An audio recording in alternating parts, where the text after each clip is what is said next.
Martial universe के इस episode के अंदर हमें फैंग हाउ और उसी कल्टीवेटर को दिखाया जाता है। असल में इनका नाम होता है योंग फैंग और वहाँ पे मौजूद जितने बाकी कल्टीवेटर होते हैं वो सभी एक साथ ईजिंग को हासिल करने के लिए आगे बढ़ रहे होते हैं। पर यांग फैंग फैंग हाउ से कहता है, छोटे भाई लगता है हमें इतनी जल्दी करने की जरूरत नहीं है, क्योंकि इस तरह के ट्रेजर को कोई न कोई बीस्ट प्रोटेक्ट करता रहता है और कुछ देरी के बाद हमें इस बारे में पता चल ही जाएगा। पर तभी हम देख पाते हैं जो बाकी सारे कल्टीवेटर होते हैं उनके ऊपर स्नो जॉइंट एक बीस्ट ने तुरंत ही हमला कर दिया होता है, जिस वजह से उन सभी को काफी ज्यादा दिक्कत हो रही थी। और वहाँ पे मौजूद जितने भी कल्टीवेटर होते हैं वो सभी मार्शल मास्टर रियलम पर होते हैं। इस वजह से उन सभी मॉन्स्टर को हराते हुए आगे बढ़ने लगता है। पर कुछ कल्टीवेटर यूजिंग के पास पहुँचने में कामयाब हो जाते हैं, पर ये काम उनके लिए इतना भी ज्यादा आसान नहीं होने वाला था, क्योंकि वहाँ पे एक पावरफुल जॉइंट ऐप होता है जो कि इन सबका लीडर था। ये जॉइंट ऐप काफी ज्यादा पावरफुल था। वहाँ पे मौजूद सभी कल्टीवेटर को काफी ज्यादा इजीली तरीके से पीछे कर रहा होता है। इस मॉन्स्टर के अटैक से बचना उनके लिए काफी ज्यादा दिक्कत हो रही थी। इसके बाद वो जॉइंट ऐप तुरंत ही वहाँ पे जो ईचिंग होता है उसे अपने हाथों से पकड़ लिया था। यह देखने के बाद मास्टर यांग फैंग कहता है यही सही टाइम है। वो अपनी पावर्स को एक्टिवेट करते हुए तुरंत ही जॉइंट ऐप के ऊपर हमला कर दिया होता है। वो काफी ज्यादा कोशिश करता है जॉइंट ऐप को हराते हुए ईजिंग को हासिल करने की, लेकिन वो ऐसा नहीं कर पाता। जॉइंट ऐप उन्हें अपने हाथों से पकड़ते हुए पीछे कर दिया होता है। इसके बाद वो उन सभी के सामने आ गया होता है। यह देखने के बाद वहाँ पे मौजूद जितने भी मार्शल मास्टर रियलम के कल्टीवेटर होते हैं वो तुरंत ही उस जॉइंट ऐप के ऊपर अटैक कर दिए होते हैं और वो जॉइंट ऐप उन सभी को काफी ज्यादा इजीली तरीके से हरा रहा होता है। फिर डोंग फैंग कहता, लगता है ये जो बीस्ट है जल्द ही मास्टर ग्रैंड मास्टर रियलम पर ब्रेक थ्रू करने वाला है। इस वजह से शायद मार्शल आर्ट रियलम की कल्टीवेटर को इतने इजीली तरीके से डिफीट कर पा रहा होता है। डोंग फैंग फैंग हाउ से पूछता है, जूनियर ब्रदर क्या मैं अगर अपनी प्रीस्ट ट्रूथ का इस्तेमाल करूं तो क्या रेड लोटस किंग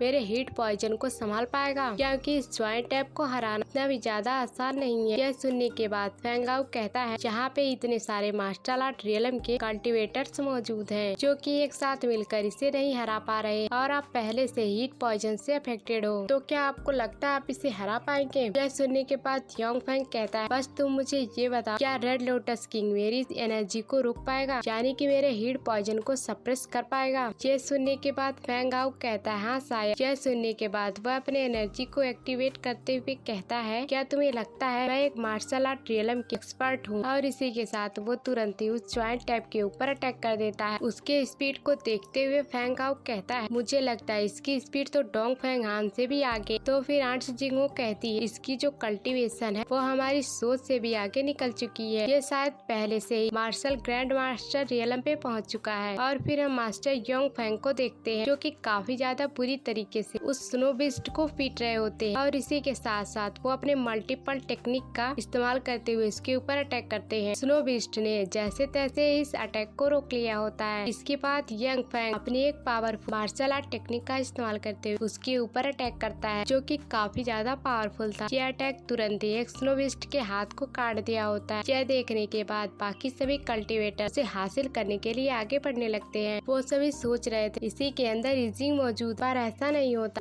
उस बीस्ट ने पहले से ईजिंग को अपने दूसरे हाथों में ले लिया होता है। और फिर हम उस जॉइंट ऐप को देख जो कि ईजिंग को अपनी बॉडी के अंदर ले लिया होता है, यानी कि खा लिया। मास्टर यंग फैंग भी समझ जाता है यहाँ पे कुछ न कुछ तो पूरा होने वाला है और वो फैंग हाउ से कहता है, तुम तुरंत ही छुप जाओ। वो स्नो मास्टर यूजिंग को एब्जॉर्ब करते हुए एक आइस एनर्जी को रिलीज करता है, जिसकी वजह से वहाँ पे जितने भी नॉर्मल कल्टीवेटर थे, यानी कि जितने भी मार्शल आर्ट रियलम के कल्टीवेटर होते हैं वो तुरंत ही वहाँ पे फ्रीज हो गए होते हैं। जब ये अटैक पूरी तरीके से खत्म होता तो फैंग हाउ तुरंत ही यंग फैंग के पास जाकर तुरंत ही उन्हें हील करने लगता है। तो हम स्नो जॉइंट ऐप को देखते हैं जो कि ईजिंग एनर्जी का इस्तेमाल करते हुए अपने हाथों को फिर से रिजनरेट कर रहा था। यंग फैंग कहता है, यही टाइम है स्नो मॉन्स्टर को पूरी तरीके से किल करना, क्योंकि अगर यहाँ पे जरा सी भी देरी होती है कि अपनी पीक स्ट्रेंथ का इस्तेमाल करते हुए शायद मैं स्नो मॉन्स्टर को हरा पाऊँ। तो फिर आंट जिंगो कहती है, अगर तुम्हें ईजिंग चाहिए तो तुम्हारे पास कम टाइम बचा है, मुझे तुम्हारी बॉडी के अंदर कंट्रोल करने दो ताकि मैं इस स्नो मास्टर को किल करते बचा हुआ ईजिंग निकाल सकूं। तो फैंग हाउ समझ जाता है इसके अलावा उनके पास कोई रास्ता नहीं है और अगर स्नो मास्टर यहाँ पे पूरी तरीके से ईजिंग को एब्जॉर्ब कर लिया तो उनके लिए यहाँ पे काफी ज्यादा मुश्किल आ सकती है। तो फैंग आओ तुरंत ही यांग फैंग से कहता है, आप यहीं पर इंतजार करना, मेरे पास एक सीक्रेट टेक्निक मौजूद है, इसका इस्तेमाल करते हुए मैं स्नो मास्टर को किल कर पाऊँ, पर इसके लिए भी एक कंडीशन, मुझे कई सारे एनर्जी क्रिस्टल्स की जरूरत है। यह सुनने के बाद मास्टर